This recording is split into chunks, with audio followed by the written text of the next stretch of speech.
할렐루야. 복음 속에서도 하나님의 은혜가 임하기를 주님의 이름으로 축복하고 7월 21일 수요일 묵상할 말씀은 예레미야 29장 1절로 14절입니다. 선지자 예레미야가 예루살렘에서 이 같은 편지를 느부갓네살이 예루살렘에서 바벨론으로 끌고 간 포로 중 남아있는 장로들과 제사장들과 선지자들과 모든 백성에게 보냈는데, 그때는 여고니아 왕과 왕후와 궁중 내시들과 유다와 예루살렘의 고관들과 기능공과 토공들이 예루살렘에서 떠난 후라. 유다의 왕 시드기야가 바벨론으로 보내어 바벨론의 왕 느부갓네살에게로 가게 한 사반의 아들 엘라사와 힐기야의 아들 그마랴 편으로 말하되, 만군의 여호와 이스라엘의 하나님께서 예루살렘에서 바벨론으로 사로잡혀 가게 한 모든 포로에게 이와 같이 말씀하시니라. 너희는 집을 짓고 거기에 살며 텃밭을 만들고 그 열매를 먹으라. 아내를 맞이하여 자녀를 낳으며 너희 아들이 아내를 맞이하며 너희 딸이 남편을 맞아 그들로 자녀를 낳게 하여 너희가 거기에서 번성하고 줄어들지 아니하게 하라. 너희는 내가 사로잡혀 가게 한 그 성읍의 평안을 구하고 그를 위하여 여호와께 기도하라. 이는 그 성읍이 평안함으로 너희도 평안할 것임이라. 만군의 여호와 이스라엘의 하나님께서 이와 같이 말씀하시니라. 너희 중에 있는 선지자들에게와 점쟁이에게 미혹되지 말며 너희가 꾼 꿈도 고지 듣고 믿지 말라.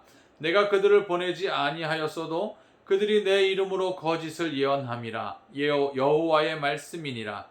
여호와께서 이와 같이 말씀하시니라. 바벨론에서 70년이 차면 내가 너희를 돌보고 나의 선한 말을 너희에게 성취하여 너희를 이곳으로 돌아오게 하리라. 여호와의 말씀이니라. 너희를 향한 나의 생각을 내가 아나니 평안이요 재앙이 아니니라. 너희에게 미래와 희망을 주는 것이니라.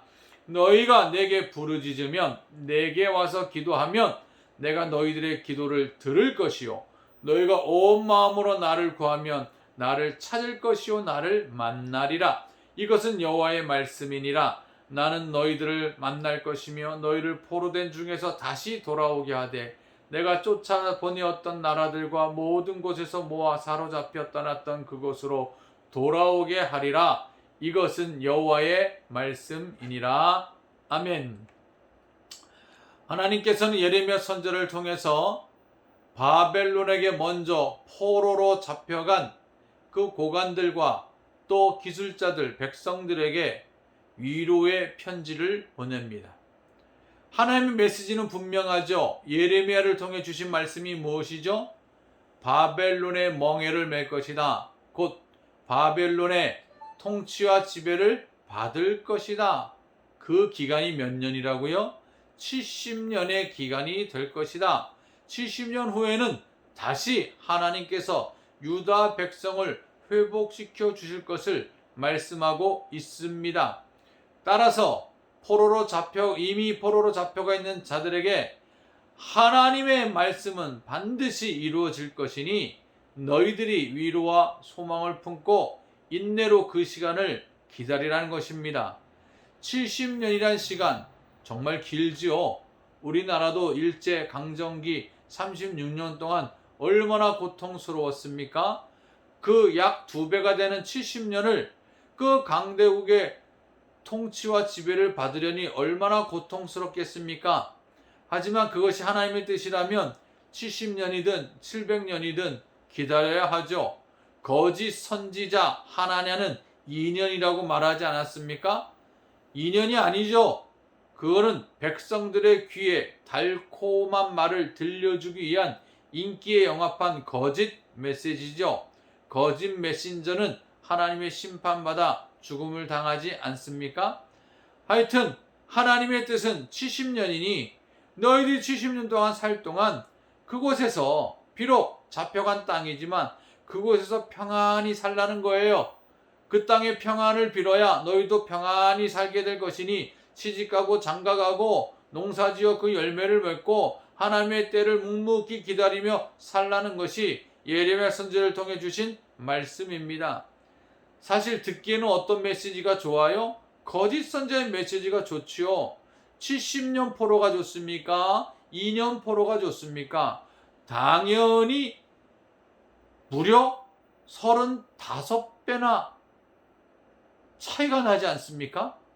2년 만에 돌아오는 것이 훨씬 좋습니다만은 그것은 하나님의 뜻이 아닙니다. 오히려 70년을 기다리란 말이 절망적인 말로 들릴지 모르지만 하나님의 때가 차기까지 정말 평안하게 그곳에서 하나님의 뜻을 기다리며 사는 것이 하나님이 바라시는 일이고, 그 하나님의 때가 차면 70년 후에 귀환할 것임을 반드시 믿고 믿음으로 인내하라는 것입니다. 그렇습니다. 때로 하나님의 뜻은요, 우리가 기도할 때 반드시 들어주셔서 곧바로 즉시 응답될 때가 있습니다만은 때로는 오랜 시간이 필요할 때가 있습니다. 마치 아브라함에게는 독자 아들 이삭을 주시겠다고 약속하신 지 무려 25년이나 기다려야 그 뜻이 이루어지지 않았습니까? 그리고 이스라엘 백성은 출애굽 후에 곧장 약속의 땅으로 들어간 것이 아니라 40년의 광야 생활 후에 하나님이 그 땅을 주시지 않았습니까? 따라서 성도들이 취할 태도가 무엇입니까?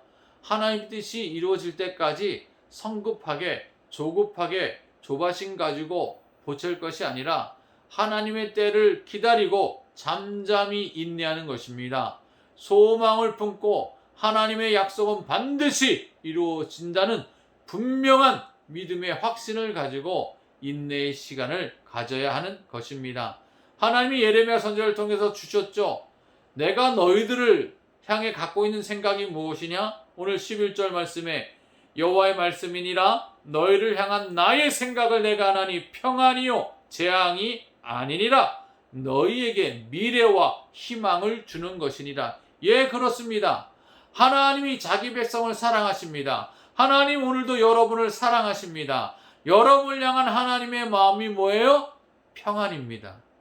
미래를 주는 것이고 희망을 주는 것이고, 연이어서 여러분이 간절히 기도하면 하나님이 응답해 주시겠다 약속하시고, 여러분이 간절히 하나님을 찾으면 하나님이 만나 주시겠다 약속해 주셨습니다.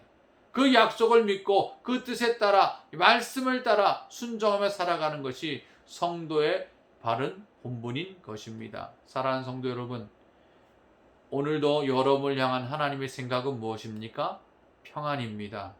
미래를 주는 것이고 희망을 주는 것이고 응답의 복을 주시는 것이고 하나님 만남의 축복을 약속해 주셨습니다.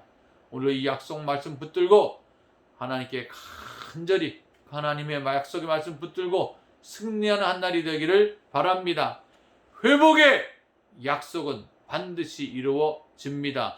때로 고난이 와도 이 고난이 전부가 아니라 고난 후에 영광이 있을 것임을, 그래서 현재의 고난은 장차 우리에게 나타날 영광과 좋게 비교할 수 없도다 약속의 말씀 붙들고 이 고난의 때를 믿음으로 인내하시고 잠잠히 하나님의 약속을 소망하는 저와 여러분 될 수 있기를 우리 주님의 이름으로 축원을 드립니다. 기도합니다. 하나님, 우리를 향하신 하나님의 생각은 평안인 것을, 미래와 희망을 주는 것임을, 하나님을 간절히 찾고 기도하면 들어주시고 하나님을 찾고 찾는 자에게 만남의 복을 주시겠다 약속해 주셨사오니 이 약속 말씀 붙들고 믿음으로 인내할 수 있는 우리 성도들 되게 하여 주옵소서. 현재의 시간이 고난의 시간일진데 이 고난 후에 반드시 영광이 있고 또 다른 영적 유익과 축복이 있음을 믿고 믿음으로 인내할 수 있는 복된 성도들이 되게 하여 주시옵소서. 날마다 이 영상을 보며 주의 말씀 묵상하며 사랑하는 부모님과 자녀들의 건강과 진로를 기도하는 여종이 있사오니 들어주시고 가정의 평안을 허락해 주옵시고, 질병의 회복을 기다리는 환우들이 있습니다. 여전히 아버지 하나님 의식을 찾지 못하는 믿음의 딸이 있습니다. 긍휼히 여기사 고쳐 주시옵시고 성도들 막힌 문제 우리 하나님께 기도할 뿐입니다.